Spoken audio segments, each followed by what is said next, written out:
From West Africa to East Africa, let's take you back to Wednesday, the 4th of June. Kenya's government hastily had to cancel a tender of about $5,700 or so to transport the president's speech by air ahead of national holidays. Now, Kenyans predictably, when they found out about this, were not amused. Conrad Akunga, for example, a software engineer, pointed out, and I quote, "If digital security is good enough to authorize payments, why is it not good enough for speeches?"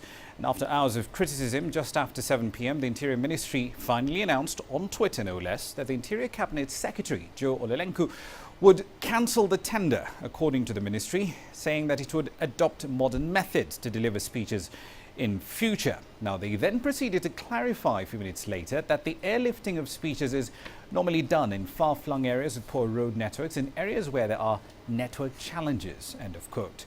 Most Kenyan taxpayers, however, are incredulous that a country with mobile penetration rates of over 75% would still need to move paper with non-classified material from one point to another by air. So why has this been happening, and is there really a legitimate reason for it? Let's find out. Dennis Itumbi is a former journalist. He's currently the Digital Communications Director for the Kenyan presidency. He's live with us in studio right now. Mr. Itumbi, explain to us what parts of the country originally intended to be served by this tender. Well, first, Rama, it's important for us to look at the background of this. Initially, when the airlifting started, it was meant to serve all the former districts at that time, and the tender was done in the assumption that even districts that border Nairobi were meant to receive the speeches via airlifting. That changed a bit from 2011, and they started looking at what you'd call the marginalized northeastern and part of eastern and faraway Nyanza coast, Lamu. So there were about 16, 17 counties as they are now that were supposed to be served by the current tender.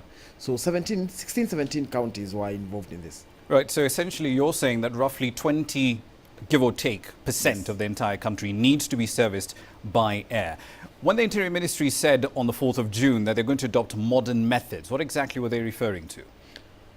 Well, there is an effort to bring together a government and administration portal that is then ingrained into computers at the county and iPads of county commissioners. You may be well aware that we are rebranding the county commissioners, and part of the rebranding is also to introduce them into the digital field. You remember that in 1993, there was a memo given by Mika Chesrem, who was then the head of Central Bank, and in his memo he said that our administrators and anyone in government who has not learned how to use a computer should ship out. So that was very early in the administration. So now we are saying anyone who is serving government and does not have an email address as a basic, then should surely not be part of a digital government. But in this particular instance, Dennis, isn't this proof that the Universal Service Fund, which all mobile service providers make mandatory contributions to, is simply not working, because its essential function is to provide coverage in areas where mobile operators like Safaricom, Airtel and so on would not find it profitable to put up their masts and provide coverage? That would be an unfair and harsh verdict on a fund that has been operational for less than a year. Yes, and but which here is we are, celebrating Dennis. the first year in But July. surely, Dennis, let's be honest here. If in 2014 we're still airlifting speeches and we've had a universal service fund for a while, surely there's a problem here. Something isn't working. We must say that the Universal Fund must definitely up its game and quickly move to ensure that we have connection. I mean, even the statistics are grim. 72% of Kenya does not have access to internet, or rather reliable internet. So those are statistics that we must sort out through the fund, and that's why the fund was set up in the first place. We put up an advisory board. They made trips across the world to get lessons on how this is done. So I think by now they're settled, and I think by the end of this financial year we'll see some significant progress to that. But also to say that airlifting is something that cannot happen in a digital government. In this modern age, it cannot happen. Right. Final question to you, Mr. Itumbi. Is there any written proof that the Interior Cabinet Secretary has actually cancelled this tender beyond the tweet that was put out by the Interior Ministry on the 4th of June?